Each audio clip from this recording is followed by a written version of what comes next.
Hey neighbors, Kevin here with etrailer, and today we're going to be taking a look at and showing you how to install the Airlift WirelessONE Compressor System here on our 2024 Ford F-350 Super Duty. If you have some air springs or you're about to get some on your F-350 and you don't want to have to lug around a heavy air compressor, or maybe you just don't have a spot to plug it into so that you can inflate or deflate your air springs while on the go, then having an onboard compressor like the WirelessONE system that we installed today is going to be a game changer. This compressor can go up to 100 psi, so this is going to be in that standard duty category. Now there are other air springs that you could install in your vehicle that would go up to 150 psi, so in that case you might want to start looking at the heavy duty options that are available. Along with that, I would highly recommend looking for one that has an easy mount, or picking up the easy mount separately, so that way you can get your compressor installed on the frame rail without having to drill into it. Just make your install a whole lot quicker and a lot more simple. My favorite thing about this compressor is that it's not going to use an analog gauge, so you're not running any air lines into the dash. You don't have to drill anything in there. You're completely skipping over trying to get into the cab. The only thing you got to bring in is your cell phone or your remote that's going to come with it. And this has a clip on it, so you can easily put it right on your sun visor, never lose it. And it's going to allow you to see what your PSI is at. It'll throw up error codes if you have an issue. And it's going to allow you to, like I said, change that PSI up and down super fast with no issues. Now the other thing here is, if you didn't want to use this, or maybe the battery died on it, then you also have your cell phone that you can use. There's a Bluetooth app you'll want to download. That'll give you also the diagnostics as well.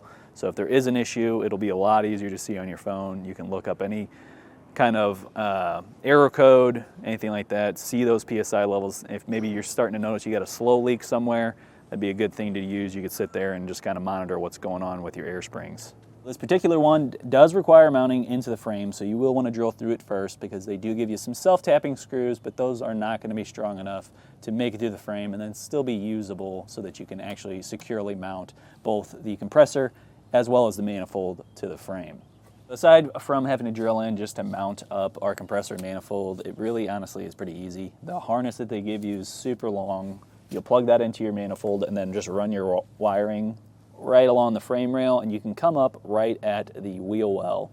And then once you get up there, I did use the pink ignition wire and tap that into the snowplow fuse. So typically Ford is going to have a snowplow fuse somewhere in the engine compartment, and that's typically 10 amps, so that's going to match right up with our compressor, and I used a fuse tap. So if that's not going to come in your kit, so that is something you will want to pick up separately, but other than that, pretty much everything else I used straight from the kit, and it's pretty simple to get in place.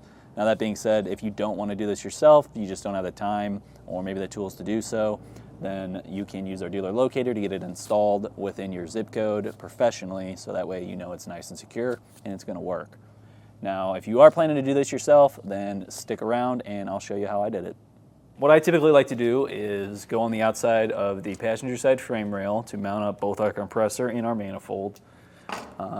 There's a little bit of wiring in the way. There's not typically much on the outside of the frame rail, but this time we will have to fight against that. So to help keep this tucked up out of the way, we're going to move this just a little bit over from this factory hole. The factory hole, unfortunately, while it does match the size of our bracket here, it is too large for the mounting hardware that comes included in the kit, so we cannot use that hole. So we'll go just a little bit off from it, and we can, right in the center of our hole, use a center punch so that we can mark it out to drill.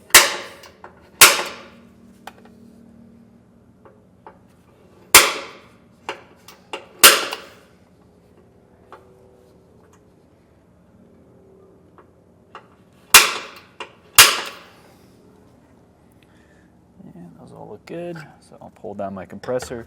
Now the next thing is going to be mounting up our manifold as well, which, since this is way too long to really get in there nice with our center punch, we're going to use the template that they give you. If you just cut this out of the instructions, there's nothing on the other side, so that way you can put it up, figure out exactly where you want it, mark your holes, and then drill it out. Now this has to be within 32 inches of our compressor, but at the same time, we have running boards here with the mounting brackets right in the way, to where we're not going to be able to use a drill to get in there very easily. You might be able to with a right angle, but I'm going to probably play around with this just a bit before I figure out where I want to mount it. I may have to come further back and have it back here, but like I said, we do want to make sure that we're staying within those 32 inches. In your kit, there's going to be some self-tapping screws that we're going to use to mount the compressor to get the hole where I need it to be so that this can easily just run through it. Even though it is a self-tapper, if you tried to drill it out with this, you'd end up just ruining the screw and taking forever to get through there. So we're going to build our way up with some smaller drill bits. I'm going to start out with a 3/32, move up to an 1/8, and then go up to a 5/32. And then once we start running our self-tapper through, that head on there is going to cut the rest of it out for us.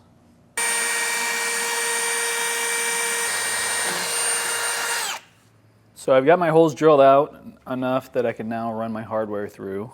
And before I do so, I want to make sure that I disconnect, or I guess just take the little twist tie off of our wires. We want to have this one loose. This is our ground. And we're going to use this to ground straight to the frame and just use that as our mounting hole. So we'll get this set up, kind of line it up, and we'll shoot that screw through to help hold it in place.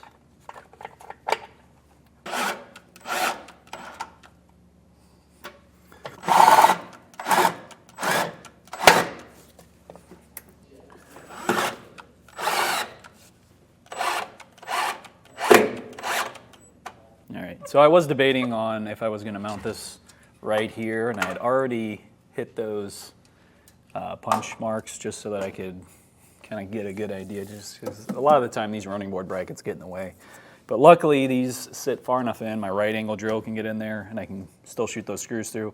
So we're going to be doing the same process. I'm going to drill a smaller hole.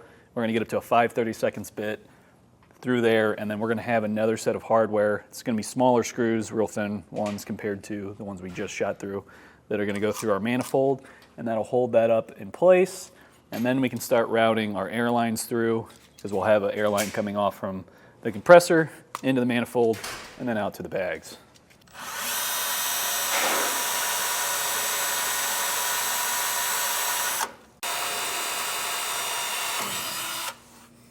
All right, now we're going to take our hardware. This is going to have a hex head on it, so we were using a 5/32 bit to install it, and we'll use our right angle drill just so that we can get around everything in here. I'm going to put a little bit in. I don't want to go fully in just yet because we still need to line up our other holes. I'm going to get that top one first.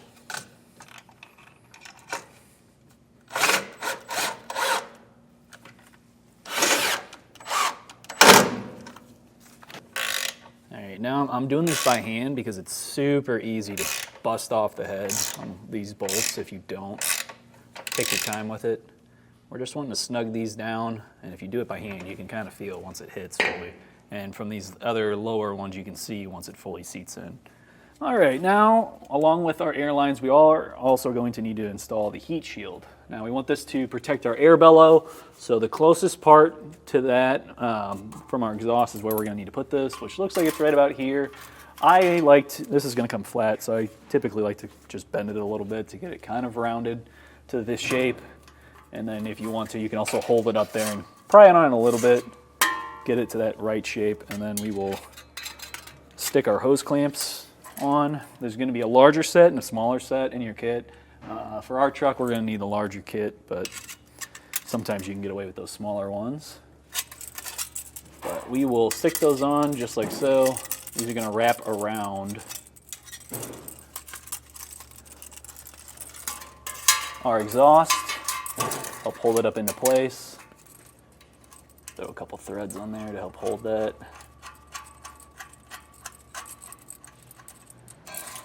There we go.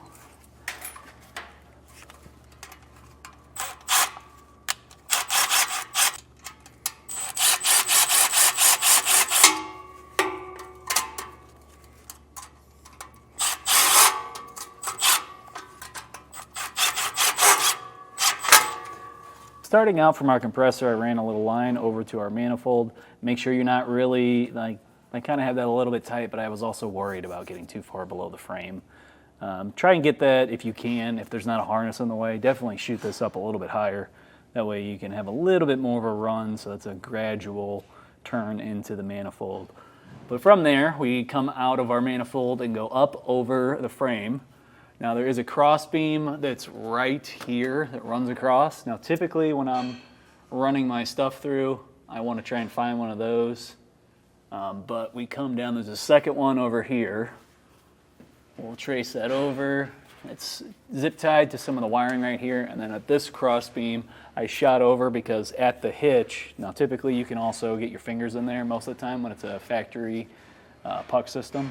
And I like to run it through that, but that was just too skin tight to the bed, so I wasn't able to push it through there, so I just do it a little bit further back.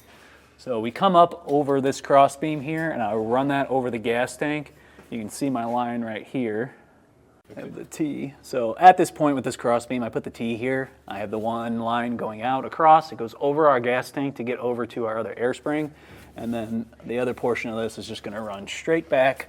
And I keep it on the outside of the frame rail. And then I went over our shock mount here and then over the hitch. So I was able to sneak it in right here, but I wasn't able to go all the way across like I typically can. We come down, and then once you get to this point, we are pretty close to the exhaust. So I did use the supplied heat wrap. That way it'll help protect our air line and then connect it into our fitting there. Right here we have the line running over the gas tank from our other T. That comes in, we have a line running down to our other air spring, and then a line running back, and I just kept that over the frame. I snuck it in that little hole there for the shock mount, come over this piece of the frame, and then down into the hitch. Now I did use one of these little plastic brackets. It doesn't come with the kit, and it is, like I said before, it is from Firestone. So you want to pick one of those up. It'll make it a lot easier to install. You just run some zip ties through, and then you can use the supplied hardware to actually mount the Schrader valve here. But with that all in place, now we can air up and then check every one of our connection points for any kind of leak. With this red wire, I've cut off the spade terminal. We're not going to use that. We're just going to use another one of the heat shrink butt connectors. It's in our kit. And on the other side, we have this wire coming off of our harness that we're going to need to connect to the compressor. And that's red with a white stripe. We'll crimp on that heat shrink.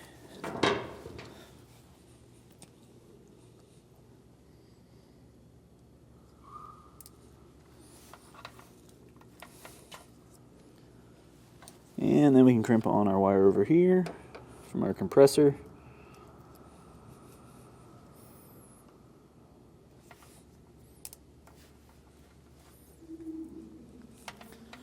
And we use our heat gun to shrink down our butt connector.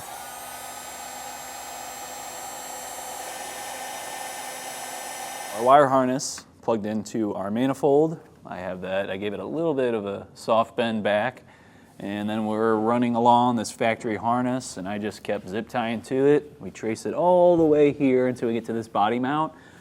And once we get to this part, I come up over it, and then we have our wheel liner. So I stayed on top of the wheel liner and ran it straight up. I have a fish stick that I use to come down through here and just pull the wire straight up into our engine compartment just to make it a whole lot easier. And everything's tucked away. I made sure I stayed away from anything that's going to be hot and anything that could potentially be moving. That way we have no risk for our wires. Now that we have our wire fished all the way down the frame and then up into our engine compartment, we have three things we're going to need to do. This black one is going to need to go to a ground, and in your kit you'll find a couple of ring terminals. We're going to use those. There's a grounding post right here, so we'll back that out, put in our ring terminal to hold that down and ground it. The red one is going to go to power, so that's going to be attaching right here along with a fuse holder. So we'll place that on there with another ring terminal and then a heat shrink butt connector to make the connection from our wire over to our fuse holder. The final thing we're going to have to do is take our pink wire and we're going to run this into a fuse. That way, anytime the ignition's on, this will get power and then this will send it to the compressor, so that way the compressor is not kicking on unless it senses that ignition. So the way that we're going to tap into this is using a micro fuse holder. Now, it could be different depending on what fuses you're using. So the fuse that we found That is for the snowplow. Typically with these Fords, they do have a 10 amp fuse for your snowplow, probably going to be for the lighting or maybe just power for the winch. But that allows us something that we know is tied to the ignition and then also something that isn't important. So if that went down, there's no snowplow on here, there's not going to be a huge loss. So we will cut that out, and that's going to get just crimped on to that, and we'll pop it into there. Now you'll want to check if you don't have that option, if there's not the snowplow there or you need to put it into something else, you want to check each fuse that's within 10 amps. Just take your tester and put it on there. Make sure that it's only getting power whenever the ignition is on. Otherwise, you're going to have constant power running to it, and then it's going to be pretty much useless. But we'll pop that in. I'm going to flip it around too, make it easier for the lid. That way we have a little bit of room for this to kind of wind back around. So we can start right here. I am going to zip tie this up to some wiring here to help hold it. For a fuse tap, I notched out a little spot so that way our wire can go through. We can still take our lid on and off without that being an issue. I've trimmed it down just a bit, but I might even cut off just a bit more here. Now that I've kind of decided where I want to have this, I'm going to use this wire harness to zip tie to. We've got our ground running right over to here, and I've got this already ready and set up. So if you look, typically you have a factory ground spot somewhere, usually either passenger or driver side, sometimes both. You can pop that out and use that. I've got one of the ring terminals that's in the kit, but it's a little bit too big, so I am reusing one of the washers that I had, and that was for the Schrader valves. Since we're only using one instead of two, because we went with the compressor, we just have that one manual spot, so I used the other washer from that. That way I can get this on here, because that hole in that ring terminal is huge, and that spot's not too big here, so. Let's trim off just a tiny bit more, maybe like 2 inches, and then we'll cut that casing off. We'll twist this up, and I'm going to pop my fuse tap back out so we can crimp that down.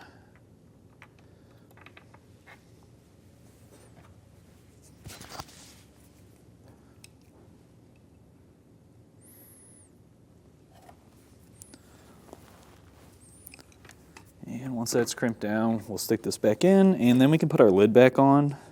This one's pretty tight, so I'm not going to waste your time trying to get it back in because it's kind of a hassle. But with the ground wire, I traced that up, and I kind of tucked it back in here. I'll pull this back out, and we can crimp on. We're going to do the same thing we did with that fuse tap. Just crimp this into our ring terminal.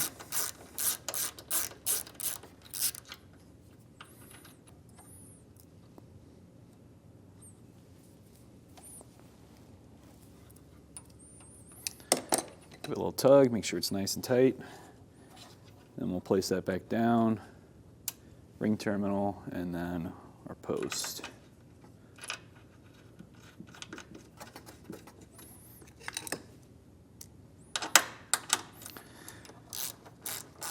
And for this particular post, I'm using a 5/16 socket. It's pretty small.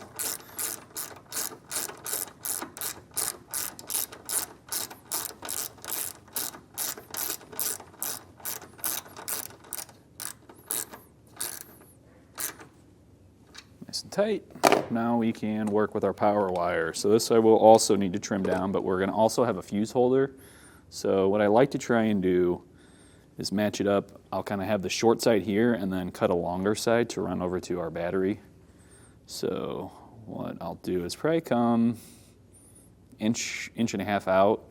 That way I still have some room to work with because we are going to have to also strip back casing here. So we can cut that. Strip back our casing.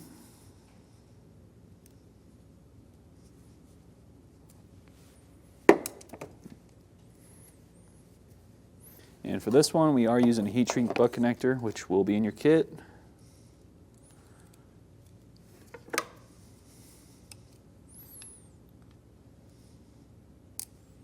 Crimp that down.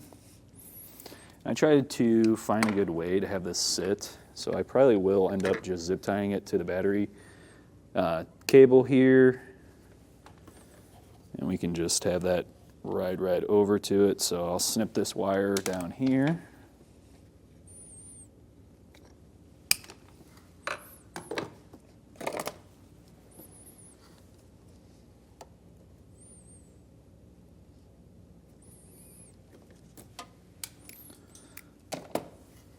And we can crimp on our fuse holder. Twist that up just a bit.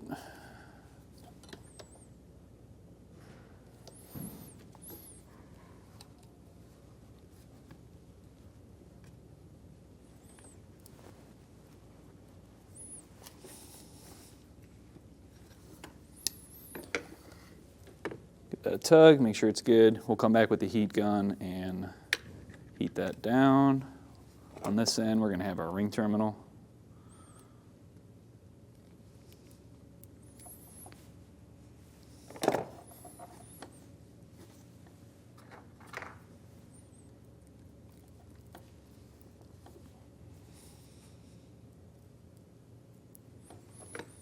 And we can crimp that down as well, and we'll remove the nut that's on here. This guy right here, it looks like there's something else that was ran previously, probably some lights, just because this is running up to the front of the vehicle. So I'm going to play with this a little bit, make sure it's sitting nice and pretty here, and kind of out of the way for these other terminals that we have on here too, so that we can still get our cap back over, help protect it, keep some water out of there. All right. Ended up putting this on the bottom just because the other two here were really kind of interfering with this sitting flat, and I really want to make sure all these ring terminals are sitting flat. That way when we go down, they're making a nice connection to our battery. But now that we got that, and I know I can still get my cover over, we'll just have to zip tie this up. Not as good as I was really wanting, just because, like I said, those ring terminals were fighting me. But I think I might just kind of zip tie it here and then probably here. That way the fuse holder's also kind of available. If anything happened, you had to replace the fuse or check it, that way it's right there, pop the cap off and you're good to go. Now with everything buttoned up, we can pop in our fuse and test out our compressor. We've got our truck running now, and you can hear the compressor just kicked on, so we know it's working. And right now our remote is scanning. It's going to try and find the compressor. This may take a couple times to pair. Usually it doesn't go on the first try, but you'll just have to kind of sit close to it and let it do its thing.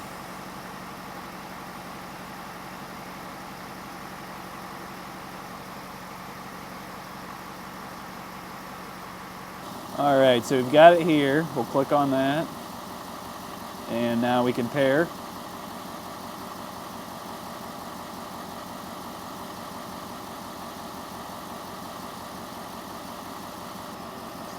Yep, so like I said, pairing failed. We'll just redo it. Typically it takes a couple tries.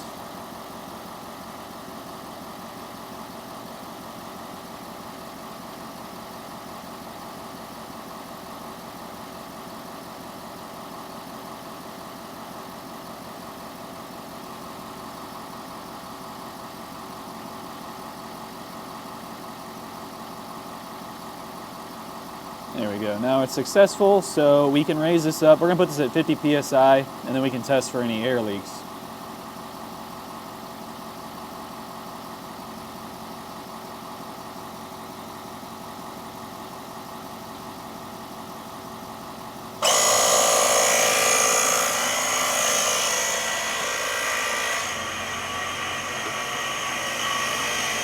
We have two T's we need to check, and then our fitting at the compressor and our fitting on the airbags. So we'll just bring in our soapy water, spray it all over it, and we're looking for bubbles coming out.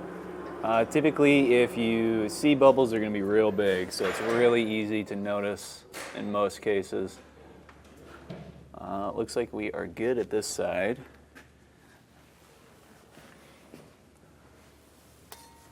The other one over here. All right. And with no leaks found, that will do it for checking the airlines. Well, I think that does it for today's look at and installation of the Airlift WirelessONE Compressor System here on our 2024 Ford F-350 Super Duty. My name's Kevin, and if you're still looking for the right compressor system for your airspring setup, please feel free to reach out to us via our Ask the Experts link, a comment on this video, or a phone call to our customer service department. We'd be happy to help you out on your journey.